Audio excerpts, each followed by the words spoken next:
Assalamualaikum warahmatullahi wabarakatuh. Saya Via Saputri sebagai pemateri pertama akan menyampaikan mengenai pengertian dari retail. Sebelum masuk pada materi, terlebih dahulu kita memahami bahwa yang namanya daya konsumsi yang tinggi pada masyarakat itu merupakan pasar yang potensial untuk sektor produksi untuk meningkatkan produksinya. Jadi retail ini merupakan upaya untuk memecah hasil produksi yang sangat besar dari manufaktur untuk kemudian nanti akan dipecah menjadi kapasitas yang lebih kecil sehingga nanti untuk mempermudah konsumen akhir untuk mengkonsumsinya. Jadi retail ini biasanya kita pahami sebagai eceran atau yang biasanya dijual per buah atau per barang seperti itu. Dan retail ini berawal dari kebutuhan konsumen yang beragam, jadi mulai dari berbedanya kebutuhan jumlah, kemudian harga dan juga tempat yang dapat dijangkau oleh pelanggan. Kemudian kita berlanjut pada strategi pemasaran retail. Jadi ada beberapa, yaitu pertama adalah target pasar, yang kedua formal retail, kemudian yang ketiga ada pengembangan. Dan yang pertama, target pasar ini merupakan segmen atau kelompok dari pelanggan yang direncanakan untuk dilayani. Jadi ini nanti perlu kita tahu bahwa harus melakukan riset terlebih dahulu sebelum kita menjual produk tersebut. Apakah misalnya seperti ini, apakah daya beli masyarakat yang kita tuju ini mampu membeli atau tidak, kemudian apakah semua kalangan usia mulai dari anak-anak dewasa itu mampu membelinya atau tidak. Dan target pasar ini kita harus membidiknya secara tepat, karena jika tidak, besar kemungkinan jika target pasarnya tidak sesuai, barang ecer atau barang retail ini tidak akan laku untuk dijual.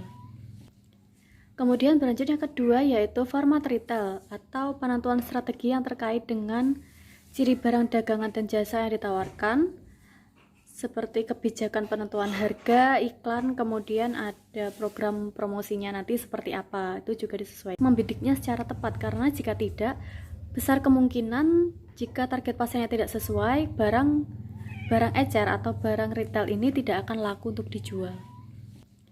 Kemudian berlanjut yang kedua, yaitu format retail atau penentuan strategi yang terkait dengan ciri barang dagangan dan jasa yang ditawarkan, seperti kebijakan penentuan harga, iklan, kemudian ada program promosinya nanti seperti apa, itu juga disesuaikan.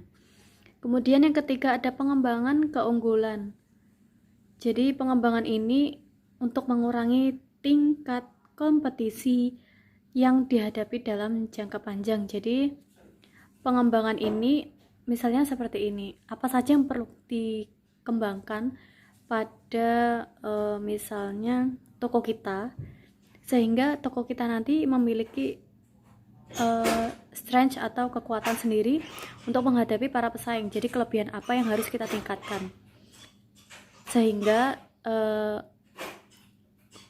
para pelanggan ini tidak memilih ke tempat lain untuk membeli barangnya. Saya akan menjelaskan ciri-ciri retail modern.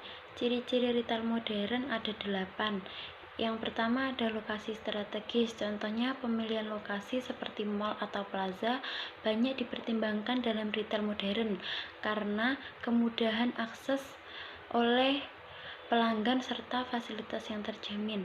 Yang kedua ada prediksi cermat terhadap potensi pembeli. Potensi pembeli dapat dilihat dari jumlah pembeli potensial, kualitas maupun kemampuan daya beli konsumen. Yang ketiga ada pengolahan bisnis dagang terarah, di mana disesuaikan segmen pasarnya. Yang keempat yaitu seleksi merek yang ketat. Retail modern menyiapkan merek-merek yang produktif produknya memiliki pangsa pasar yang cukup besar. Yang kelima, pencatatan penjualan cermat. Bisnis retail ini memerlukan kedetailan dan memiliki margin keuntungan yang sangat kecil. Maka, perlu melakukan pencatatan yang cermat. Yang keenam, ada evaluasi keuntungan produk untuk mempermudah mengklarifikasi produk yang cepat laku atau kurang laku. Yang ketujuh, ada arus kas terencana untuk menentukan jumlah persediaan barang. Yang kedelapan, ada pengembangan bisnis berencana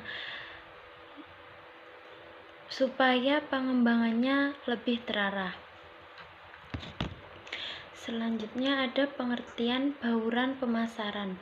Bauran pemasaran retail adalah strategi pemasaran yang memadukan elemen-elemen yang menjadikan faktor penentu dalam implementasi strategi dan taktik yang dijalankan oleh retail.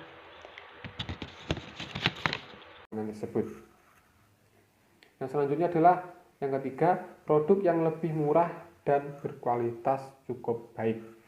Pengembangan produk baru dan strateginya yang lebih efektif seringkali menjadi penentu keberhasilan dan kelangsungan hidup suatu perusahaan. Tetapi ini bukanlah sebuah pekerjaan yang mudah. Keunggulan bersaing pada dasarnya tumbuh dari nilai-nilai ataupun manfaat yang diciptakan oleh perusahaan bagi para pembelinya. Pelanggan umumnya lebih memilih membeli produk yang memiliki nilai lebih dari yang diinginkan ataupun diharapkan.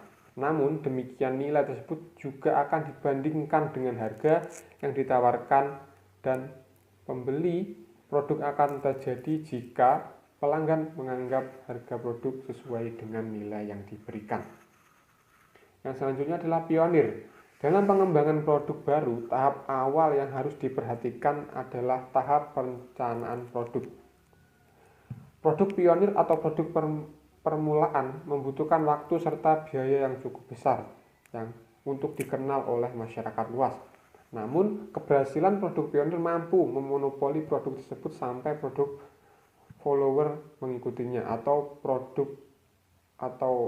usaha-usaha lain mulai meniru produk tersebut. Produk pionir yang berhasil akan selalu dipakai konsumen dan malah akan dijadikan sebutan untuk nama barang tersebut. Yang selanjutnya adalah trend center. Trend center adalah segala sesuatu yang menjadi pusat perhatian serta diikuti orang banyak. Trend center cerita melalui proses menjual produk yang trend center akan memberikan keuntungan bagi pengusaha menjual produknya, karena banyak peluang menjual produk yang sedang trend center dan produk itu sedang gencar dan digemari oleh konsumen. Membuat produk menjadi trend center bukanlah hal yang mudah. Banyak inovasi yang harus dikembangkan terlebih dahulu. Yang terakhir adalah produk substitusi sulit dicari. Produk substitusi merupakan ancaman besar bagi produk lain karena mampu menjadi produk alternatif dari sebuah produk yang ada. Dapat juga merebut pasar dari sebuah produk yang disubstitusikan. Biasanya produk substitusi memiliki harga pasar yang lebih murah dan menggunakan teknologi baru, sehingga perusahaan atau wirausahawan harus cermat mengamati perubahan harga produk substitusi